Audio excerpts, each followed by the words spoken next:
All right, we found it, but geez Louise, is this a document? Okay, so let's let's check this out. All right, one more time for my boss comes to ruin my D&D club and it spectacularly backfires. I also get 3 more players. Good stuff. Good stuff. All right, so he's got a bunch of kids, 8 to 12-year-old kids who are playing in a group. He's new to DMing, which can be very scary, but they're a bunch of kids. What are they going to know? They're going to have fun rolling some dice and blowing things up with fireball. I live and work in an international school, so we have staff pupils from many different countries. Therefore, okay. I see the school counselor who suggested plays and it'd be good. She agrees to support my proposal, presents the senior leadership with a budget, staff, and a player's handbook, dungeon master guide. Oh, nice. Nice. They're supportive except for one deputy head DH, okay, who is retired American professional sports player. The jock, the cool guy that makes you do push-ups and run laps around the freaking court. This DH says that they should be doing sports every day and that extra sports, not pretending to be someone you're not, is the answer. Look, sports are cool, all right? Sports balls are fun to throw around and about. But the thing about sports is that not every person is created equally.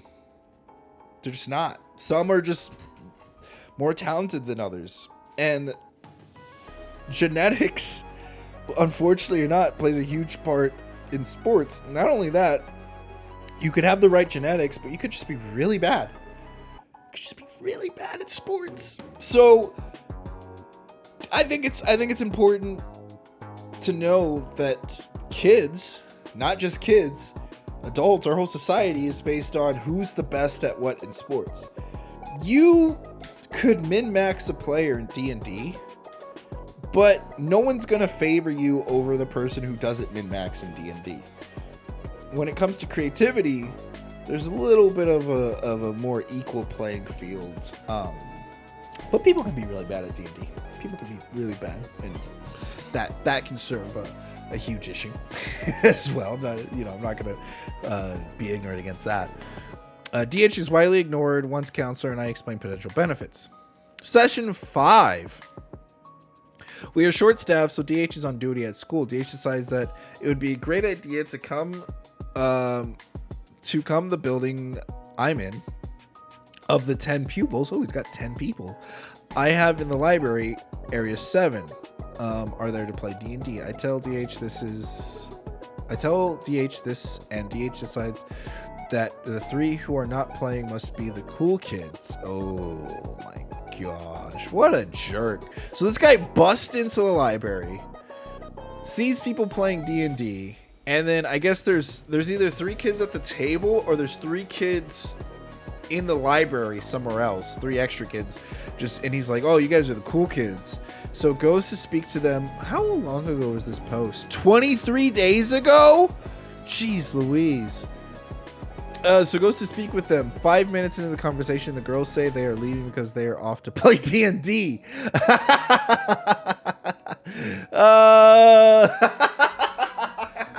So there you have a D&D club in the school. And he goes to speak to the people that are not part of the D&D club, but they're leaving to go play D&D, which is why they're not in the club, because they're already part of a game. So goes to DH tries to convince them to stay and says that they don't see the point in it. Girls leave and come to play D&D. DH goes over to the 3 who are not playing and starts telling them how sport is great. And dude, this guy's on a mission. What is this guy's issue? Do they want to go and shoot some hoops? 3 remaining kids get scared. They will be outside for sports, so then decide they want to watch D&D too. Like, I now have a party of 7 and 3 kids observing. Oh no. What is he doing? Just leave the kids alone, man. Who have never played before. As we began, I managed to get some pre-made characters in case they decide they want to join in. They are happy to watch for now. The DH walks into the supervise. I start describing the scene and the DH sits with some of the pupils. We're walking down a corridor. Everyone rolled d20. Kids are enthusiastically rolling dice. A swarm of rats approach them. What's the point of this? Before I can even reply, one of the cool girls does. What do you mean, what is the point? It's fun. Oh no, these rats are going to attack us. DH looks, there isn't even a board. I mean, what are you even doing? Cool girl, who he now has designated. We are fighting these rats. You don't get it. Don't worry, this is my character sheet. Let me explain to you how it works. While explaining the character sheet, she has a brain she has a brainwave about the rats. Okay. Brain the druid might be able to talk to the rats, so we don't need to fight them. DH gives a snort when a cool girl says druid. Oh no. Let's play Fall Guys. It would take you forever to download that game. I'd play Fall Guys with you if you have it downloaded. I've been wanting to play Fall Guys, honestly. I've never played it before. He's a druid, rolls his eyes. DH, Brain, who is it Brian? Am I saying Brain when it's Brian? Brian, who is Brian? We don't even have a Brian. Ed's character is called Brian. I'm such an idiot. I can't read. DH, so Ed can deal with these rats. No, it's his character, not him. He can't deal with the rats, but he is a druid, so he can try and talk to the animals. Nah, last week, but no one showed. Oh, is Community Day? No, Community Day was last week. This was...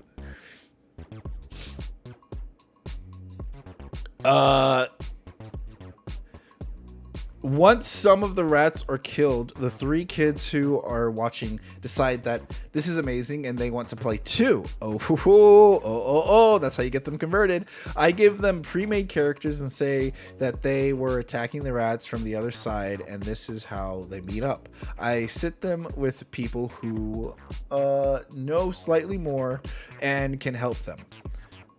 DH does not remain silent, but nor does Cool Girl. I love how Cool Girl is answering everything. Screw this. The kid is defending the game. You know when the kid is defending the game? That you're in the wrong. That you need to just back off. When the person who showed up to play the game is defending the game, and your argument is that kids don't want to play this in the first place, you've already lost. DH, so how, and okay, so I'm looking at this, like, this guy's coming in here attacking them, right? He's genuinely trying to learn right now. He's genuinely trying to learn. I'm gonna give him the benefit of the doubt. DH, so how do you know who the winner is? Someone has to win, right? Cool Girl. Yeah, us or the rats. No, I mean, like, in swimming, you have a winner who is your winner. There doesn't always have to be one person who wins, does there? Let's hope no one dies. So how do you know you have completed it then? We need to restore a city which has disappeared. When it comes back, then we know we will have won. But there is no city. It's made up. This is when I look up and crack a smile. Yeah. You know, if you think about it, so is all sports. It doesn't really matter who can swim 50 meters the fastest.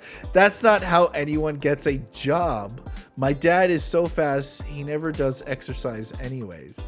My dad is so fat, he never does exercise anyways. Oh, shit. Oh, my gosh. I was just thinking that. I was literally just thinking this. I was like, well, like, sports it's all arbitrary numbers. Like, who cares? Like, you're just told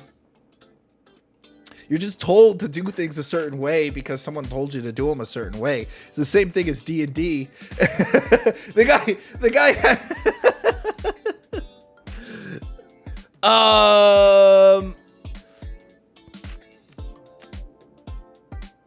the fastest way, but I'm asking, what is the point? Oh, I'm sorry. I lost where I was. Okay, DH makes a last try. I guess I just think this is a waste of time. Cool girl. And now her other cool friends are now joining in. Oh my god. How can you not see the point? Look how great my character is. I just showed them to you and you don't see the point. Come on. We get to do all this cool stuff and there is real risk because we might die or be captured. Literally anything can happen. DH offers all 10 players to come outside to play a real game. What a jerk. And leaves when they all look in disbelief at this. When DH left the room, I made sure that the rats were hiding a chest which can be found and unlocked, and had a wide selection of snacks in for all to enjoy. Cool girl is 11 years old. No shot. No shot. Cool girl's 11 years old. Hello. Hey, welcome, fellow viewer. How's it going, man? Deceased goblin. Rest in peace. Rest in peace. I love goblins here. Goblins are my favorite. I hope I'm sorry you have been deceased. When the DH left the room, they got the snacks. The girl was 11 years old. No shot, man. No shot, dude. You got told off by an 11-year-old girl.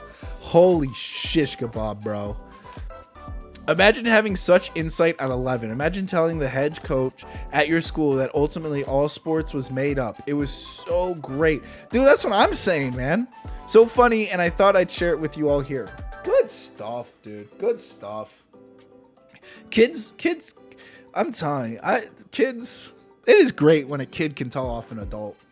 It is great. Like, because here's the thing. This conversation, without the context of knowing that she's 11, we already kind of knew she was young, that she was 8 to 12, right?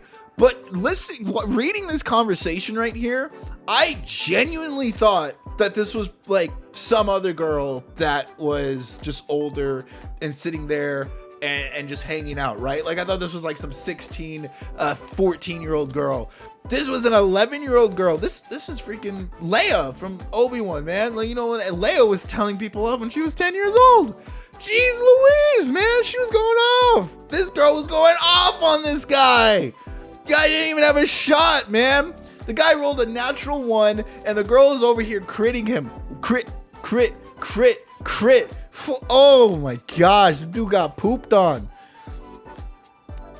Imagine if I walked into DH basketball or swimming lesson throwing the same questions around. Fortunately, DH returned later, took a photo of the group and put it into the school paper. I have my hopes that the club will be left alone by DH in the future. Okay, that's nice. That's nice that he took a photo. He understood that everyone was having fun. I mean, it is kind of shit that he went and was like, you want to play a real game of D&D, you know, or I'm sorry.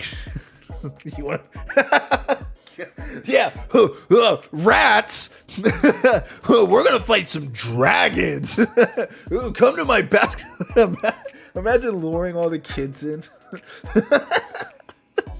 No, he's like, you want to play a real game? Come play. We're going to play this over here. That's good. And on the experimental side of things, the kids on the spectrum have learned literally all of the rules I have had to explain. That my world is different to the player's handbook. The kid who refuses to speak in front of others loves it and now will talk to the group, but only as his character, and the counselor is happy as she gets to report progress with development. Didn't know if this was out of game or game tales. I'm relatively new to Reddit. That's an updo. That gets a D4 dice. This is absolutely fantastic. This is absolutely fantastic and beautiful. That's so awesome. Yeah, I agree. It is awesome. It's I think D&D, you know, we just watched that video of like the satanic cults and how people were against it. But what did all those players do? All those players laughed at everyone who said that they were doing this for satanic, for devil stuff. They're all doing it for devil stuff. And that's kind of what happens here too. Is that the kids basically laugh at him. The kids are like, how do you not get it? How can you not understand that I enjoy this, right? You know? And that's fine. That's fine that this kind of stuff is... You don't have to like D&D, but for the people that do enjoy D&D, you don't get to just go and say, why are you such an idiot for playing D&D, right? Like, it's dumb. It's like you're trying to force your opinion on someone. Like, someone's opinion is their opinion. This is such a nice story. It sounds like DH came around in the end. Yeah, that's what I'm thinking. And you realize this was something the kids were enjoying and learning from. Maybe someday he can try it himself. What you do is you make a basketball. You make a sports D&D session for the coach. And you have them jump in there and play some imaginary sports. I think so too. They saw the kids having fun. Yeah, I agree. This is a good story. It was a good time. I like this one.